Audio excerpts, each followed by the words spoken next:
Praise the Lord. யாத்ராகமம் 23 அதிகாரம் 20வது வசனம்.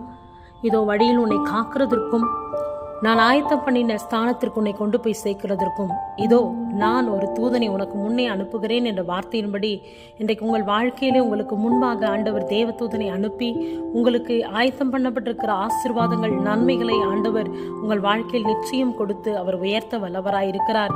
ஒருவேளை உங்கள் வழியிலே கோணலான காரியங்கள், போக வேண்டிய வழியில் போக முடியாத தடைகள், வாழ்க்கையிலே ஜெயம் கொள்ளக்கூடாத ஒரு காரியங்கள் உங்கள் வாழ்க்கையில் இருக்கும் என்று சொன்னால் அவைகள் எல்லாம் ஆண்டவர் முறியடித்து உங்களுக்காக ஒரு தூதனை அனுப்பி உங்களுக்கென்று ஆண்டவர் கர்த்தர் ஆயத்தம் பண்ணின எல்லா ஆசீர்வாதங்களை, ஸ்தானங்களை, உயர்வுகளை, மேன்மைகளை கர்த்தர் இன்றைக்கு நிச்சயமாய் உங்களுக்கு கொடுத்து உயர்த்துவார். எல்லா தடைகளை உடைத்து உங்களை வழியிலே காத்து அவர் தூதனை அனுப்பி உங்களுக்காக அவர் நன்மையை செய்து உங்களுக்கு பெரிய ஜெயத்தை இந்த நாளில் கொடுப்பார். கர்த்தர் உங்களை ஆசீர்வதிப்பார். ஆமேன்.